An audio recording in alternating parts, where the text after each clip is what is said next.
Going to a pharmacy or a drugstore, you'd think it would be simple, right? But sometimes the words they use can feel like a totally different language. So today, we're going to break down all the essential English you need to walk into any pharmacy feeling totally confident. I mean, haven't we all been there? You're standing at the counter, trying to catch every word the pharmacist says, just hoping you're getting it all. It can feel a little intimidating, but it really doesn't have to be. Let's dive in and clear it all up. So let's imagine you walk right up to the pharmacy counter. You hand the pharmacist a note from your doctor. This little piece of paper, it's where everything starts for a lot of different medicines. So that note, that's what we call a prescription. It's basically the official memo from your doctor to the pharmacist telling them exactly what you need. Think of it like a key. It unlocks the specific medicines you can't just grab off a shelf. Okay, so the pharmacist takes a look and says something like, all right, 50 milligrams of. Milligrams, which you'll almost always see written as just mg, are how we measure the dose, the amount of medicine. It's a tiny unit of weight, but it's so important. And then they might ask you a question. Would you prefer this as a capsule or a tablet? They're both pills, but a capsule is usually that smooth, plasticky tube, while a tablet is more of a solid, flat disc. It's the exact same medicine, just, a different package. All right, so you've picked your preference. Now comes the really, really important part, the pharmacist's instructions. And you really want to listen up here, because this isn't just some friendly suggestion. It's absolutely essential for your health.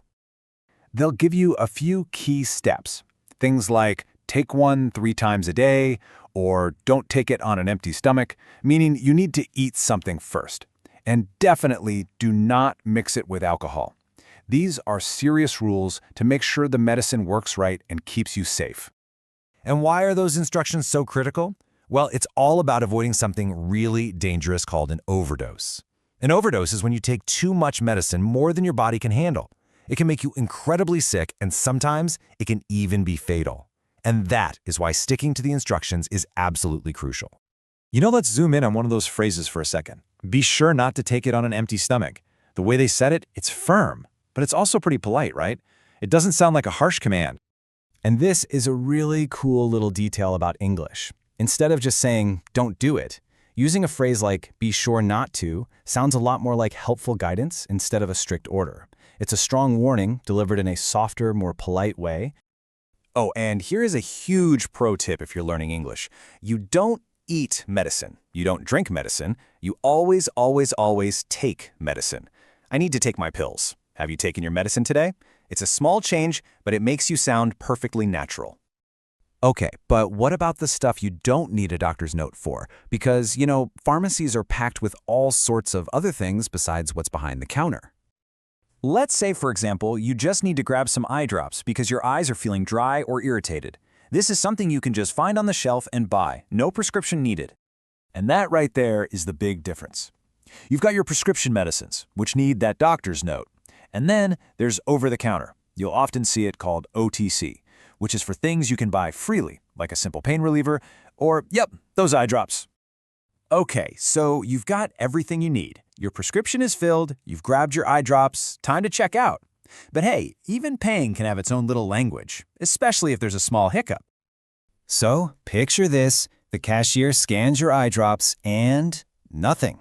The price doesn't pop up on the screen. What do you say? This is the perfect time to ask, excuse me, can I get a price check on these? A price check is exactly what it sounds like. You're just asking them to find out how much something costs when it's not scanning properly. Super simple, super useful phrase for pretty much any store you go to. So you ask for a price check, and the cashier will probably smile and say something friendly, like, sure, just hang on there a sec. You'll hear this one all the time in casual conversation. Yep, hang on is just a really friendly, informal way to say, wait a moment. It's way more common than a formal, please wait. You'll hear, hang on a sec, hang on a minute, or even just hang on. They all mean the same thing.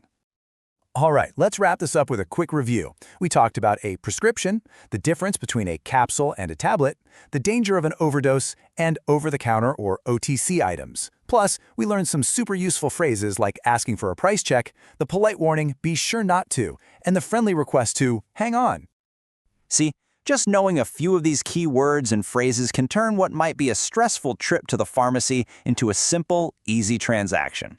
And that really gets you thinking, doesn't it? What other everyday situation is made so much easier just by knowing the right words?